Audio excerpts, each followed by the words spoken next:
반갑습니다, 여러분. 주일 예배 나오신 여러분을 주님의 이름으로 환영합니다. 함께 기도하겠습니다. 여호와여, 주의 도를 내게 가르치소서. 내가 주의 진리에 행하오리니 일심으로 주의 이름을 경외하게 하소서. 하나님은 영이시니 예배하는 자가 영과 진리로 예배할지니라.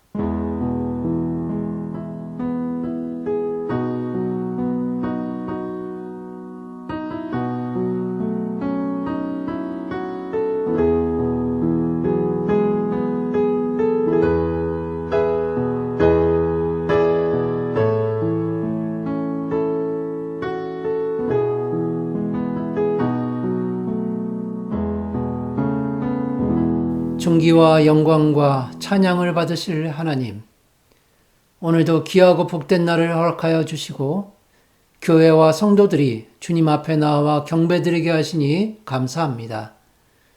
세상이 험난하고 깊은 혼돈 속에 있지만 하나님, 저희를 긍휼히 여겨 주시옵소서. 죄악으로 물들어 있는 이 세상을 용서하여 주시고 하나님께서 세우신 나라와 교회들의 하나님의 뜻만이 이루어지게 하여 주시옵소서. 은혜가 풍성하신 하나님의 도움의 손길을 간절히 소망합니다. 성도들의 마음이 오직 주를 향하여 신령과 진정으로 드리는 예배가 되도록 인도하여 주시옵소서. 예수님의 이름으로 기도드립니다. 아멘. 사도신경으로 신앙 고백하겠습니다. 전능하사 천지를 만드신 하나님 아버지를 내가 믿사오며 그 외아들 우리 주 예수 그리스도를 믿사오니 이는 성령으로 잉태하사 동정녀 마리아에게 나시고 본디오 빌라도에게 고난을 받으사 십자가에 못 박혀 죽으시고 장사한 지 사흘 만에 죽은 자 가운데서 다시 살아나시며 하늘에 오르사 전능하신 하나님 우편에 앉아 계시다가 저리로서 산자와 죽은 자를 심판하러 오시리라. 성령을 믿사오며 거룩한 공회와 성도가 서로 교통하는 것과 죄를 사하여 주시는 것과 몸이 다시 사는 것과 영원히 사는 것을 믿사옵나이다. 아멘. 찬송가 391장 오 놀라운 구세주 함께 찬송하겠습니다.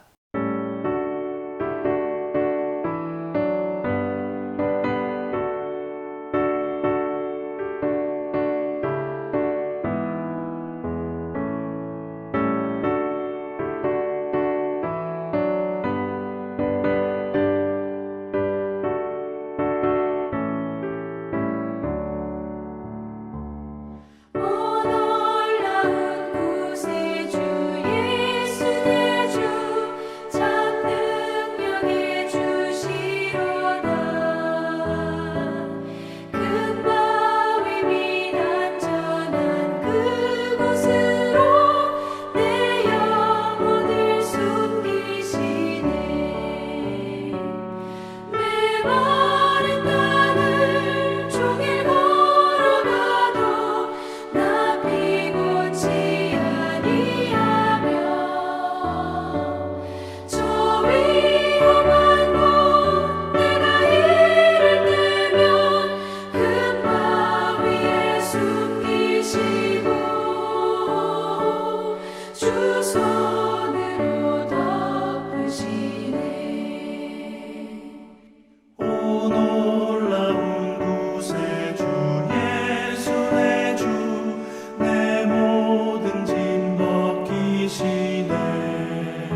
합심 기도 시간입니다. 네 가지 기도 제목 놓고 우리 합심해서 함께 기도하겠습니다.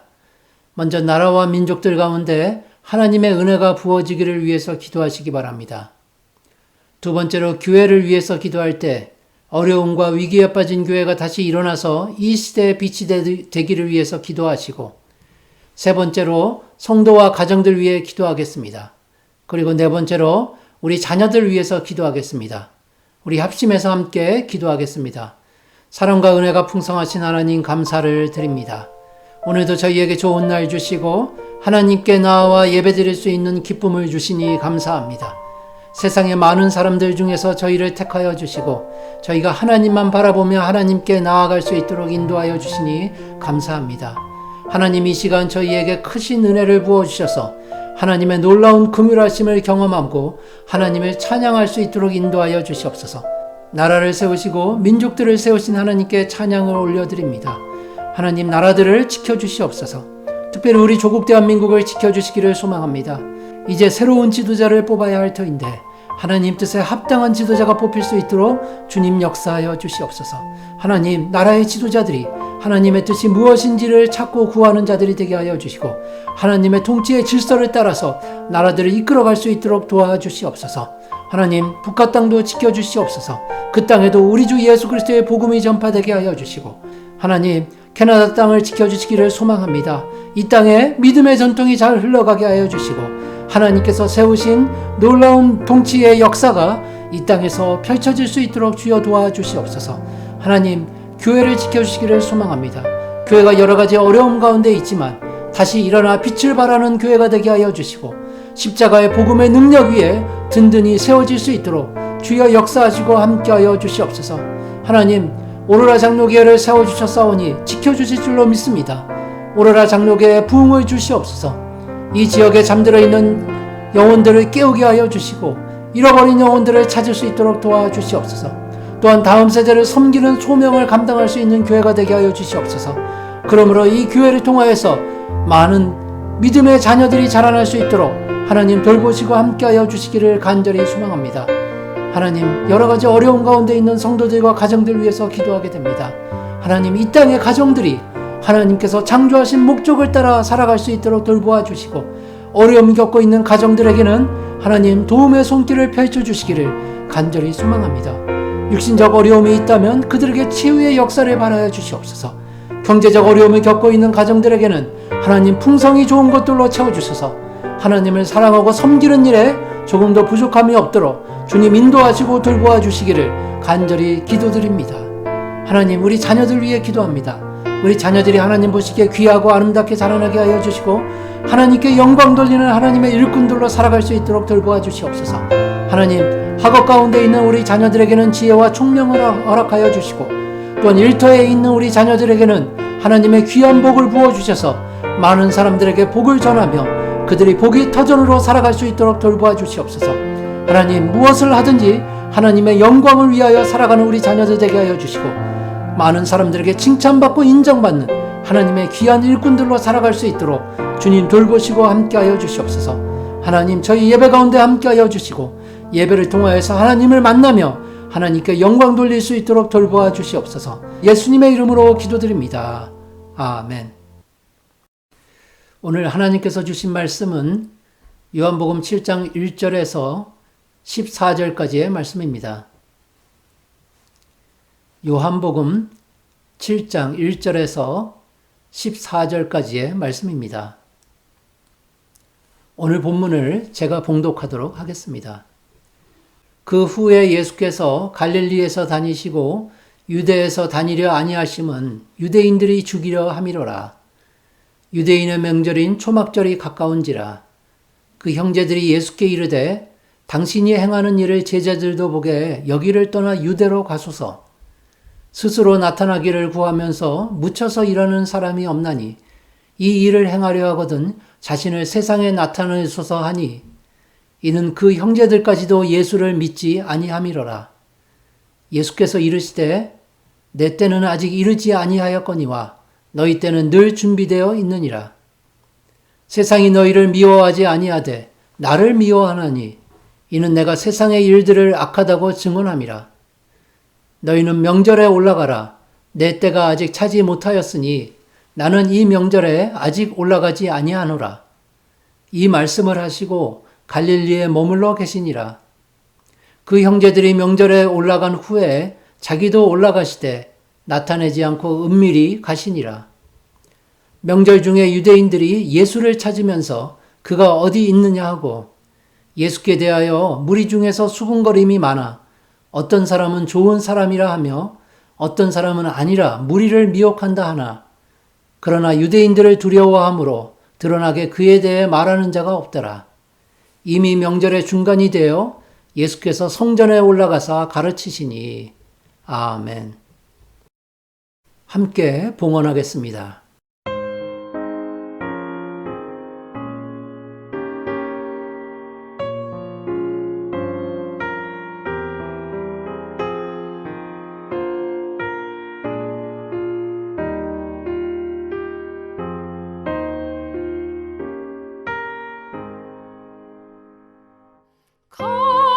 값비싼 향유를 주게 되리.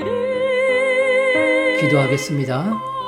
사랑과 은혜가 풍성하신 하나님, 만물을 창조하시고 우리에게 필요한 모든 것들을 공급하여 주시며 때에 따라 각종 은혜들을 내려주시니 감사합니다. 모든 것이 하나님의 선물임을 깨닫고 그 크신 은혜에 감사하여 정성의 헌물을 준비하여 올려드립니다. 간절한 기도와 마음의 소원을 함께 바칩니다. 예물이 쓰여지는 곳마다 하나님의 뜻만이 이루어지도록 인도하여 주시옵소서. 감사의 마음을 드리는 성도들에게는 은혜 위에 은혜를 더하시고 모든 삶 속에서 더욱 감사할 조건들이 넘칠 수 있도록 돌보아 주시옵소서. 예수님의 이름으로 기도드립니다. 아멘. 반갑습니다, 여러분. 오늘은 그리스도를 찾아서라는 제목으로 여러분과 함께 은혜를 나누기를 소망합니다. 오늘날 교회의 어려움이라고 한다면 제일 첫 번째는 교회 안에서 예수님의 모습을 찾아보기가 점점 더 힘들어진다는 점입니다. 실제로 우리는 주변에서 예수님을 닮은 사람을 찾기가 어려워지고 있습니다. 또한 예수님의 가르침은 성도들의 삶 속에서 잘 나타나고 있지 않습니다. 우리가 교회에 나오는 가장 큰 목적은 예수 그리스도를 닮기 위한 것이라고 할 수 있는데 그 목적을 위해서 사람들은 지난 2000년간 그리스도를 찾고 또 찾았지만 여전히 사람들은 그리스도를 잘 찾지 못하고 있습니다. 중세 기독교 역사상 가장 위대한 신학자요 성자인 어거스틴은 그런 사람들의 모습을 이렇게 표현하고 있습니다. 사람의 마음이 하나님을 위해서 창조되었기에 하나님 아버지의 마음 속에서 안식하기까지는 인간은 진정한 안식을 누릴 수가 없다.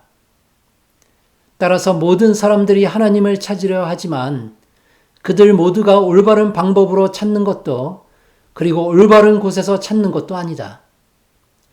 그들은 하나님을 땅에서 찾으나 그분은 하늘에 계시다. 그들은 멀리서 찾으나 하나님은 가까이 계시다.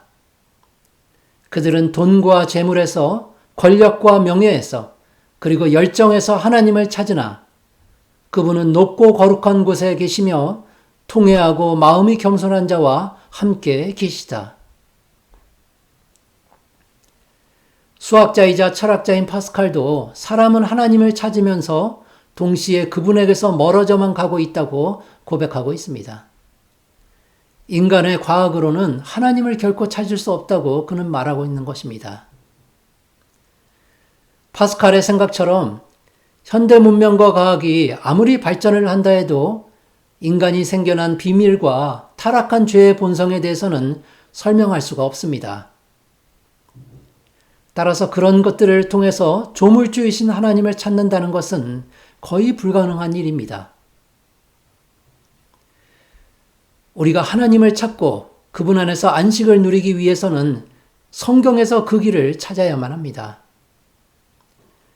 그런데 감사하게도 그리스도께서는 본인이 바로 그 길이라고 말씀하십니다. 예수께서 이르시되 내가 곧 길이요 진리요 생명이니 나로 말미암지 않고는 아버지께로 올 자가 없느니라. 따라서 우리가 주님만 따라간다면 영원한 안식에 이를 수가 있습니다. 교회와 성도에게 가장 시급한 문제는 예수 그리스도를 바르게 찾는 것입니다. 오늘 본문은 초막절 기간에 예수님께 일어났던 사건들을 통해서 그분을 찾는 사람들의 이야기가 나오고 있습니다. 당시 그들의 모습은 지금 우리와 별반 다르지 않습니다. 그리스도의 영광을 찾지 못해서 엉뚱한 곳을 헤매고 다니는 모습이 우리와 너무도 유사합니다. 그렇게 육신의 눈으로 그리스도를 바라보는 사람들이 있었고 아예 그리스도를 알아보지 못하는 사람들도 있었습니다. 그러나 또한 영의 눈으로 거룩한 그리스도의 영광을 찾는 사람들도 있었습니다. 오늘 본문을 통해서 어떻게 하는 것이 그리스도를 바르게 찾고 그분과 동행하는 삶이 되는 것인지에 대한 그 답을 얻기를 원합니다. 본문을 통해서 그 답을 함께 얻어가는 시간이 되었으면 좋겠습니다. 첫 번째로 우리는 그리스도를 갈릴리에서 찾아야 합니다. 본문 1절과 9절 말씀을 함께 보겠습니다. 그 후에 예수께서 갈릴리에서 다니시고 유대에서 다니려 아니하심은 유대인들이 죽이려 함이로라. 이 말씀을 하시고 갈릴리에 머물러 계시니라. 예수님께서 이스라엘의 변두리 지역인 갈릴리에서 사역을 하시는 중에 유대인의 명절인 초막절이 다가왔습니다. 본문은 그 후에라는 말로 시작이 되고 있는데요. 이 말은 예수님께서 갈릴리에 머무신 이유가 앞장인 요한복음 6장의 내용과 연결되어 있다는 것을 암시하고 있습니다. 그 후에, 즉 어떤 사건이 발생하고 난 후에도 주님은 갈릴리에 계속 머물러 계셨다는 것입니다. 그런데 그 사건의 내용은 다음과 같습니다. 그때부터 그의 제자 중에서 많은 사람이 떠나가고 다시 그와 함께 다니지 아니하더라. 예수께서 12 제자에게 이르시되 너희도 가려느냐? 그리스도께서 갈릴리 사람들에게 자신을 생명의 떡이라고 말씀하시고 많은 사람의 죄값을 치르기 위해서 생명을 내어주시겠다고 하자 그곳에 모여있던 사람들이 실망을 하고 예수 그리스도를 떠나갔습니다. 그 사람들 대부분은 예수님께서 기적을 행하시는 능력으로 배부름과 자유를 얻게 해줄 것이라고 기대했었는데 겨우 하시는 말씀이 도저히 이해할 수도 없는 영생을 주시겠다는 것이었습니다. 따라서 그들은 대단히 실망할 수밖에 없었습니다. 그들 모두가 세상적인 관점에서 주님을 바라보고 있었고 그분을 통해서 자신들의 세상적인 문제를 해결하고자 기대했었는데 결과적으로 큰 실망만 얻게 된 것입니다. 그래서 그들은 미련 없이 주님을 떠나갔습니다. 그러자 주님께서는 남아있는 제자들에게 그들의 믿음을 물어보십니다. 너희도 가려느냐? 너희도 내가 정치적이고 세상적인 메시아라고 생각하고 있느냐? 그런 질문을 제자들에게 하셨습니다. 그런데 여러분, 만약 주님께서 지금 우리에게 나를 믿는 것이 너희에게 어려운 길이 될 텐데 너희도 가려느냐? 그렇게 물으신다면 과연 우리는 어떻게 대답할 수 있을까요? 수제자였던 베드로는 주님의 질문에 이렇게 고백을 하고 있습니다. 주여, 영생의 말씀이 주께 있사오니 우리가 누구에게로 가오리이까? 베드로라는 인물은 때로는 덤벙대고 또 때로는 엉뚱한 말과 행동을 하기도 하지만 그는 생명의 떡이신 예수님을 영의 눈으로 제대로 알아보고 있습니다. 이런 베드로의 존재는 수많은 사람들이 그리스도를 잘못 찾고 있을지라도 소수의 택감받은 사람들은 영의 눈으로 그리스도를 바라볼 수 있다는 소망을 우리에게 알려줍니다. 여러분, 우리도 그렇게 되기를 기도해야 합니다. 베드로처럼 하나님의 말씀을 바로 깨닫기 위해서 부단히 노력해야 합니다. 오늘 본문으로 다시 돌아가 보면 그 후에라는 말은 예수님의 이적과 가르침을 따라온 갈릴리 제자들 중에 많은 사람들이 그분을 배반하고 떠나간 것을 의미합니다. 그러나 주님은 그들을 미워하거나 분노하지 않으시고 계속해서 갈릴리에 머물러 계셨습니다. 이렇게 주님께서 갈릴리에 계속 머무셨다는 것은 또한 우리가 그분을 소외받고 멸시받는 곳에서 찾아야 한다는 것을 의미합니다. 사람들이 그리스도를 떠났을 때 여전히 그 옆을 지키고 있던 사람들이 있었는데 그들 중에는 육신의 형제들도 있었습니다. 예수님과의 육신적인 관계 때문에 그분을 떠나지는 않았지만 그들 역시 실망으로 가득 차 있었습니다. 그들은 다른 사람들보다 훨씬 더 많은 시간을 주님과 함께 보냈었는데 여전히 그분의 영광을 발견하지 못하고 있는 것입니다. 성경은 그들이 다른 사람들과 같이 믿지 못하고 있다고 말씀하고 있기 때문입니다. 3절과 4절 말씀에 그들의 신앙관이 잘 나타나는데요. 그 형제들이 예수께 이르되 당신이 행하는 일을 제자들도 보게 여기를 떠나 유대로 가소서. 스스로 나타나기를 구하면서 묻혀서 일하는 사람이 없나니 이 일을 행하려 하거든 자신을 세상에 나타내소서 하니.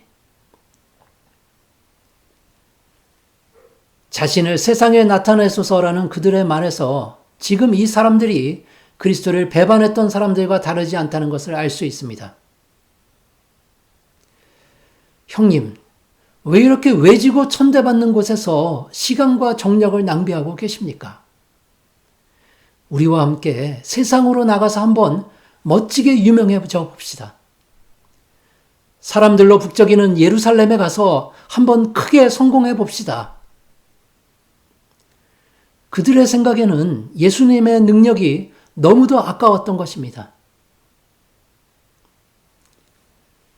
만약 예루살렘에 가서 오병이어의 기적을 일으켰다면 와, 정말 엄청난 일이 일어났을 텐데 따라서 지금처럼 초막절에 예루살렘이 사람들로 가득 차 있을 때가 바로 절호의 기회인데 이 갈릴리 총구석에서 형님은 도대체 무슨 생각을 가지고 계신지 정말 답답하네. 예수님의 형제들은 정확하게 그런 생각을 가지고 있었습니다. 같은 가족 안에서도 그들은 예수님의 신적인 영광을 전혀 알아보지 못하고 있습니다. 그래서 하나님께서 인도하시지 않는다면 어떤 방법으로도 주님께 올 수 없다는 진리가 그들의 모습을 통해서 증명이 됩니다. 이 형제들의 생각이 단순히 세상적인 것이었다면 그들이 순진했기 때문이라고 봐줄 수도 있습니다. 그러나 그들은 또한 그리스도께 심각한 도전을 하고 있는 것입니다. 형님의 능력이 진짜 하늘의 기적이라면 어째서 이렇게 무식하고 천한 사람들만 살고 있는 갈릴리에서 활동을 하고 계십니까? 만약 진짜 능력자시라면 왜 유식하고 지혜로운 예루살렘 사람들 앞에 가서 그 기적을 행하지 못하십니까?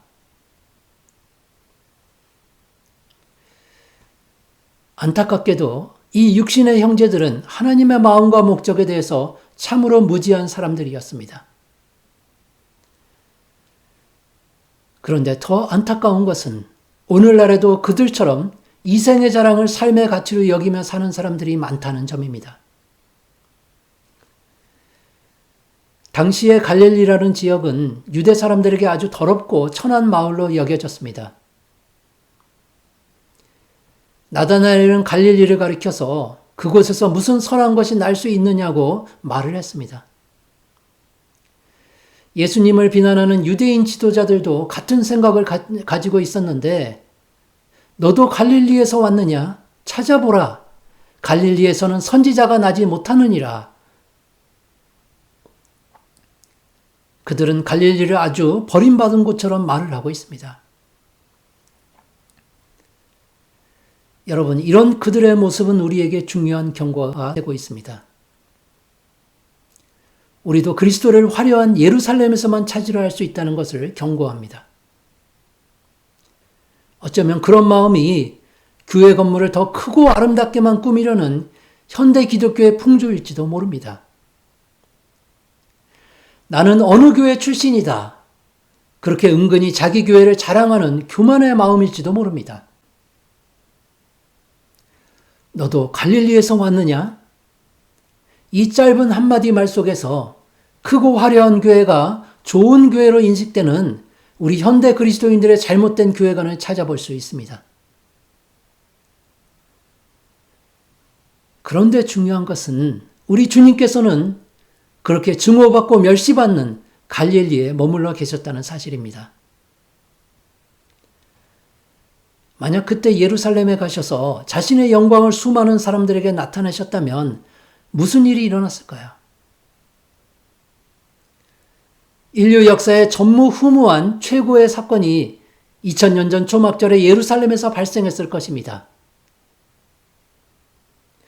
만약 그리스도께서 그렇게 하셨다면 피렁고 모든 인간은 파멸을 맞이했을 수도 있습니다. 만약 그때 그 일이 일어났다면 십자가는 없었고 인류는 하나님께로 가는 길을 영원히 찾지 못했기 때문입니다. 그러므로 여러분, 지금 우리는 그리스도를 갈릴리에서 찾아야 합니다. 소외받고 고통받으며 외롭고 초라한 곳이 바로 갈릴리입니다. 우리가 관심을 가지고 찾아보면 우리 주변에도 여전히 갈릴리와 같은 곳이 많이 있다는 것을 알 수 있습니다. 그와 같은 곳에서 주님이 우리를 기다리고 계십니다. 여러분, 갈릴리로 가십시오. 그곳에서 그리스도를 바로 찾는 여러분들이 되시기를 주님의 이름으로 소망합니다. 두 번째로, 우리는 그리스도를 예루살렘에서 찾아야 합니다. 본문 10절을 함께 보겠습니다. 그 형제들이 명절에 올라간 후에 자기도 올라가시되 나타내지 않고 은밀히 가시니라. 초막절을 맞아서 형제들이 예수님께 예루살렘으로 올라가실 것을 제안하자 주님은 그들에게 이렇게 말씀하셨습니다. 너희는 명절에 올라가라. 내 때가 아직 차지 못하였으니 나는 이 명절에 아직 올라가지 아니하노라. 그런데 그 후 얼마 지나지 않아서 주님도 예루살렘으로 가셨다고 성경은 기록합니다. 이 내용들만 놓고 보면 예수님께서 마음을 이렇게 저렇게 바꾸셨다고 생각할 수도 있습니다. 그러나 주님은 모든 것을 하나님의 계획을 따라서 행하실 분입니다. 먼저 그리스도께서는 처음부터 예루살렘에 전혀 가시지 않겠다고 말씀하신 것은 아니었습니다. 8절을 보면 주님은 분명하게 이렇게 말씀하십니다. 아직 올라가지 아니할 것이다. 이곳에 나오는 아직이라는 말이 주님께서 처음부터 가시지 않겠다는 뜻이 아님을 증명하고 있습니다. 그래서 지금은 너희와 함께 가지 않겠다는 의미로 형제들에게 말씀하셨던 것입니다. 또한 그렇게 주님도 명절을 맞아서 예루살렘에 올라가셨다는 것은 그분도 율법 아래 나셨기 때문에 하나님 아버지의 뜻에 전적으로 순종하시는 것을 나타내고 있습니다.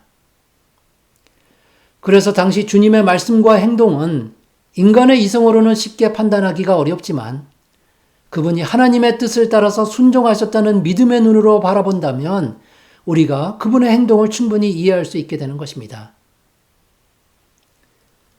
내 때는 아직 이르지 아니하였다는 그 말씀 역시 마찬가지입니다.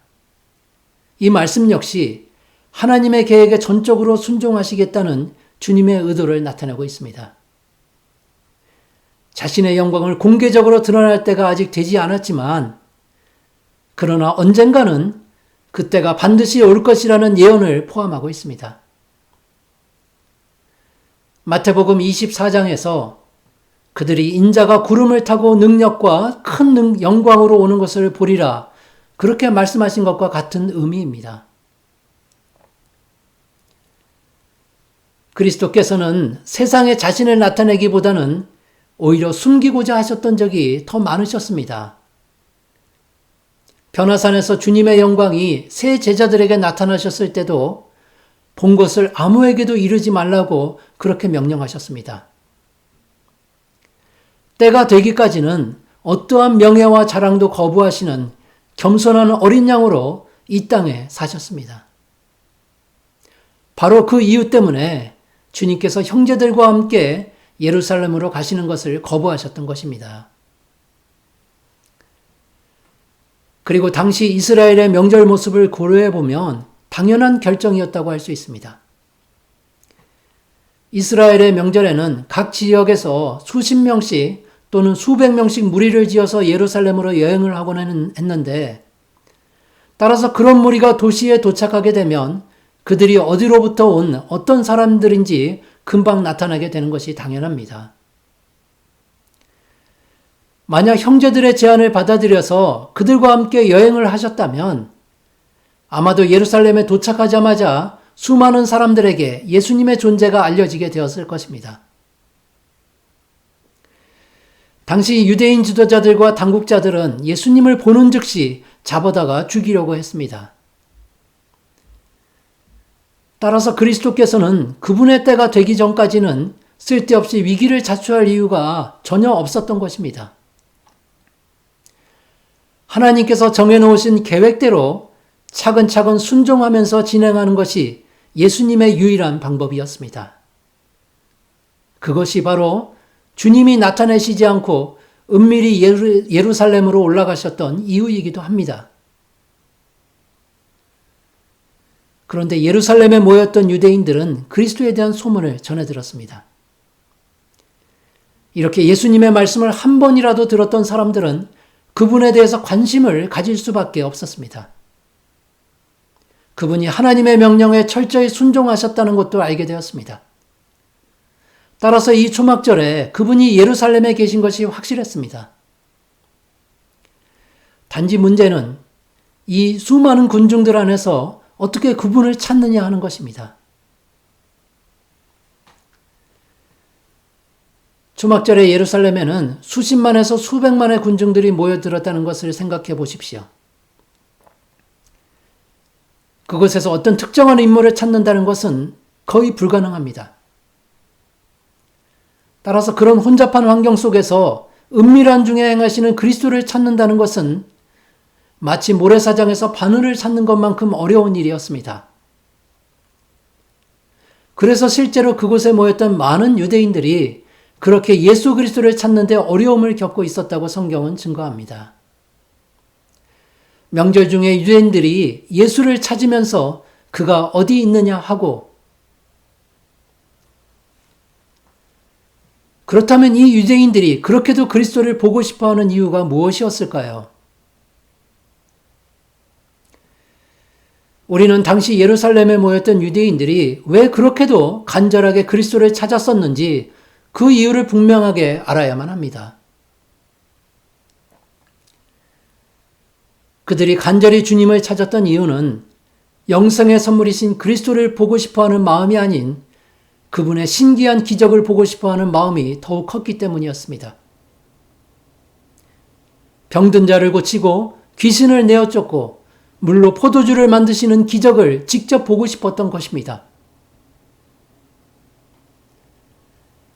그런 그들을 향한 주님의 마음이 마가복음 8장에서 잘 설명이 됩니다. 예수께서 마음속으로 깊이 탄식하시며 이르시되 어찌하여 이 세대가 표적을 구하느냐? 내가 진실로 너희에게 이르노니 이 세대에 표적을 주지 아니하리라. 예루살렘에 모였던 유대인들 역시 주님을 배반하고 떠났던 갈릴리 사람들과 별로 다르지 않았습니다. 그들도 예수님의 기적에만 관심이 집중되었던 것입니다. 그래서 주님은 더욱 그들로부터 은밀히 행하셨을지도 모릅니다. 그런데 여러분, 사람들로 혼잡했던 예루살렘에서 그리스도를 찾는 데는 사실 특별한 방법이 필요하지 않았습니다. 또한 그리 어려운 것도 아니었습니다. 오늘 본문의 마지막 절인 14절을 보니까 주님은 당연히 계실 곳으로 가셨기 때문입니다. 예수께서 성전에 올라가사 가르치시니 주님은 성전에 올라가셔서 사람들에게 하나님의 말씀을 가르쳐 주셨습니다. 따라서 그리스도를 만나기 위해서는 성전으로 올라가 그분의 말씀을 들어야만 했던 것입니다. 이미 주님도 그렇게 말씀하신 적이 있으셨습니다. 누가복음 2장 49절에서 내가 내 아버지 집에 있어야 될 줄을 알지 못하였느냐, 그렇게 말씀하시는 것입니다. 그런데 사람들은 말씀이 선포되는 성전이 아닌 기적을 볼 수 있을 것만 같은 장소들을 찾아 헤매고 있습니다. 그러니 그런 곳에서는 그리스도를 찾을 수 없는 것이 당연합니다. 그가 지금 어디 있는지 그렇게 어리석은 질문들을 서로에게 하면서 그들은 헤매고 있습니다. 당시 세상에 존재했던 유일한 교회는 예루살렘에 있었습니다. 성전에서 하나님의 말씀을 가르치시는 예수 그리스도께서는 이 세상의 유일한 교회였습니다. 그러므로 여러분, 우리가 그리스도를 만나기 위해서는 세상의 다른 곳이 아닌 교회로 모여야 한다는 사실을 깨닫게 됩니다.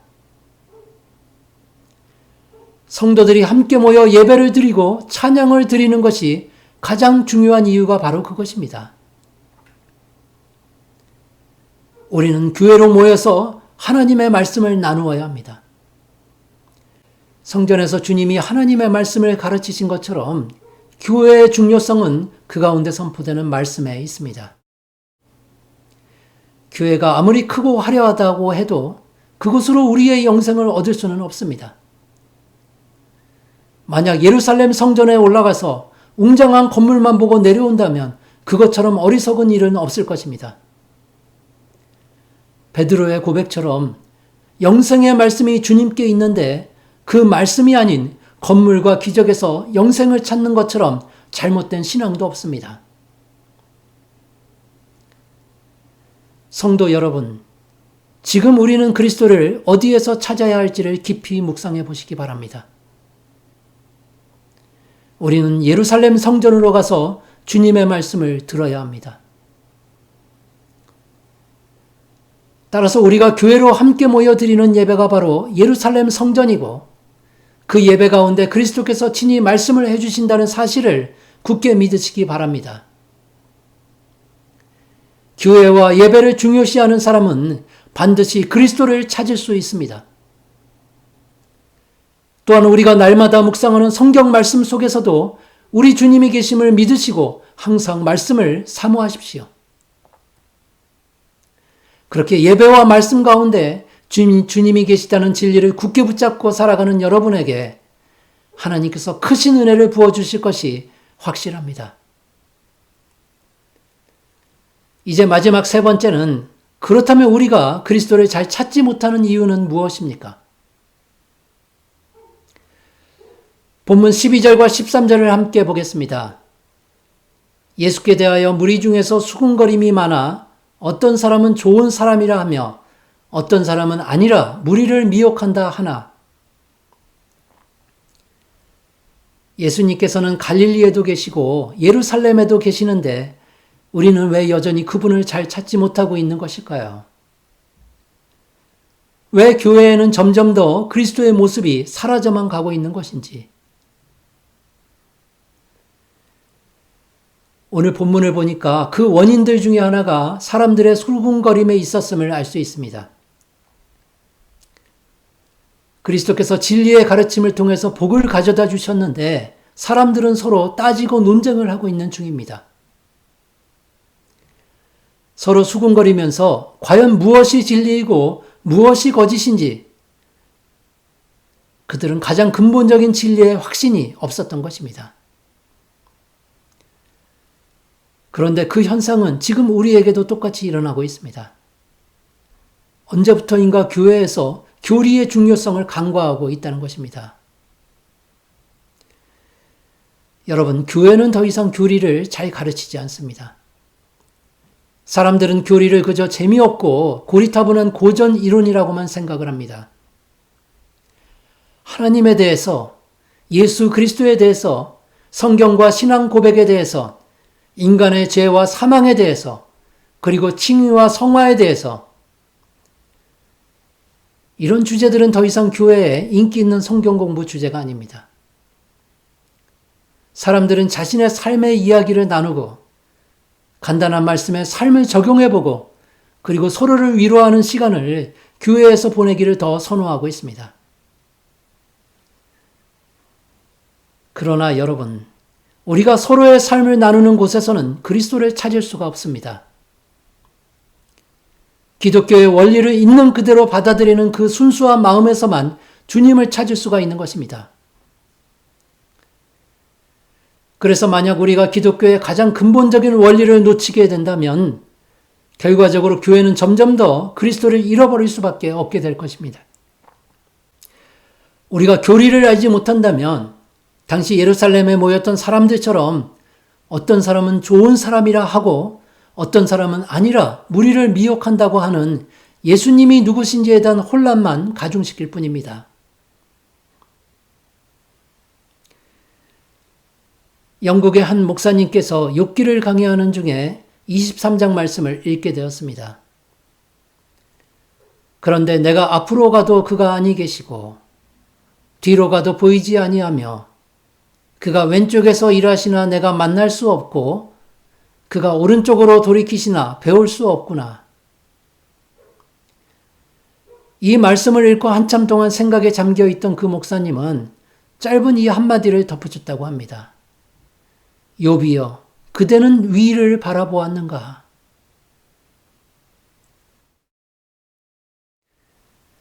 그렇습니다, 여러분. 우리가 주변을 아무리 살펴도 그리스도를 찾을 수 없다면 가장 좋은 방법은 원리로 돌아가는 것입니다. 비록 그것이 시간이 걸리고 수고가 들어가겠지만 원리를 알아야만 더 높고 넓게 볼 수 있는 능력을 우리가 얻게 될 수 있습니다. 갈릴리 사람들이 주님의 말씀에 실망을 느끼고 성급히 떠나갈 것이 아니라 메시아에 대한 하나님의 말씀을 더욱 깊이 묵상해야만 했습니다. 예루살렘의 유대인들이 거리에서 그리스도를 찾을 것이 아니라 성전으로 가서 그분의 말씀을 들어야만 했습니다.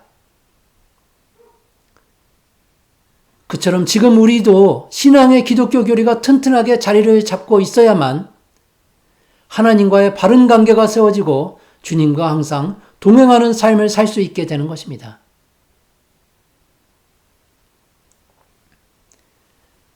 당시 사람들의 모습에서 우리는 그리스도를 찾지 못하고 있는 또 다른 이유를 발견할 수 있습니다. 그때 사람들이 주님의 거룩한 교훈에 대해서 너무도 섣불리 판단을 내리고 있다는 점입니다. 그들에게는 인내가 필요했는데 그들은 조급해했습니다. 그 점 또한 우리에게도 마찬가지입니다. 주님을 열심히 찾고 간구했는데 그분을 잘 보이지 않는다고 해서 너무 섣불리 좌절하거나 포기하지 말아야 한다는 점입니다. 예수님은 우리가 은밀하게 부르짖을 때 우리의 기도 속에 계시고 그분은 우리가 성경을 읽고 묵상할 때 그 말씀 속에 거하십니다. 예수님은 우리가 두세 사람이 모일지라도 그 모임 중에 계시고 그분은 우리가 식탁에 앉아서 감사의 기도를 드릴 때 그 식탁에 함께 앉으십니다. 예수님은 우리가 이웃을 돕고 섬길 때 우리의 성경의 손길 가운데 계시고 그분은 우리가 시련 중에 있을 때 우리의 아픔을 함께 감당하고 계십니다. 그렇게 주님은 우리와 가까이, 그것도 매우 가까이 항상 우리와 함께 우리 안에 계십니다. 사랑하는 성도 여러분, 그리스도를 찾아서 우리가 갈릴리로 함께 갔으면 좋겠습니다. 그렇게 소외받고 고통받으며 외롭고 초라한 이웃들을 돌보는 성도님들이 되십시오. 그리스도를 찾아서 우리가 예루살렘으로 함께 갔으면 좋겠습니다. 그렇게 예배와 말씀 가운데 주님을 만나고 그분으로부터 큰 은혜를 체험하는 여러분들이 되시기를 바랍니다. 항상 우리와 함께 계시는 그리스도의 은혜와 평강이 성도님들 가정에 충만하기를 주님의 이름으로 축원합니다. 함께 기도하겠습니다.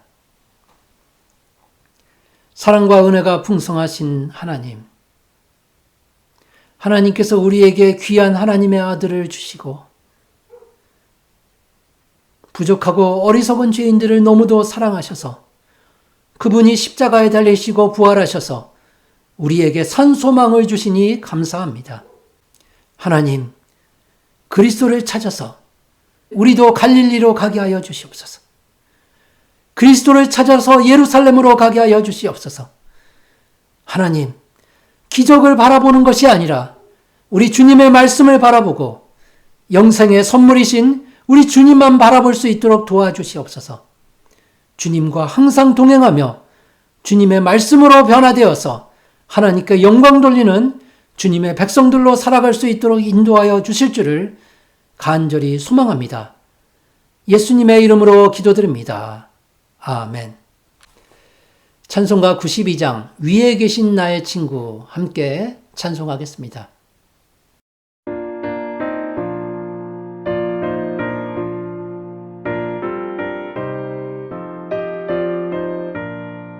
위에 계신 나의 친구 그의 사랑 지극하다 이는 예수 그리스도 나의 구주 나의 친구 사랑하는 나의 친구 늘 가까이 계시도다 그의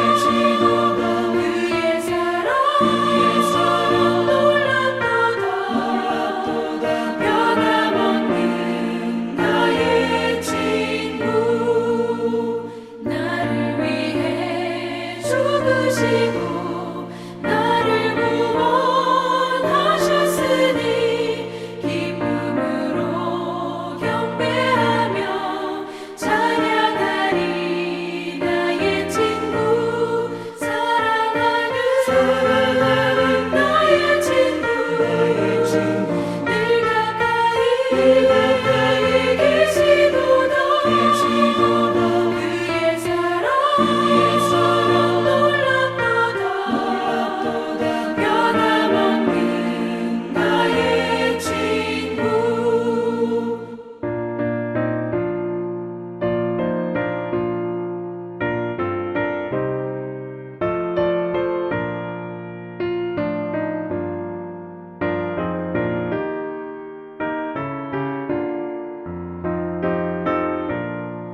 내 맘속에 늘 계시고 영원토록 함께하네 가지 되어 하나 되리 포도나무 나의 친구 사랑하는 나의 친구 늘 가까이 계시도다 그의 사랑 놀랍도다 변함없는 나의 친구 그날이와 황금길에 그의 영광 바라보며 그의 발로 날 안을 때 만나보리 나의 친구 사랑하는 나의 친구 늘 가까이 계시도다 그의 사랑 놀랍도다 변함없는 나의 친구 기도하겠습니다. 이제는 우리 주 예수 그리스도의 은혜와 하나님의 놀라우신 사랑하심과 성령님의 감화, 감동, 교통하심이 항상 우리와 함께 하시는 예수 그리스도를 확신하는 주의 백성들에게 이제로부터 영원까지 함께 있을지어다. 아멘.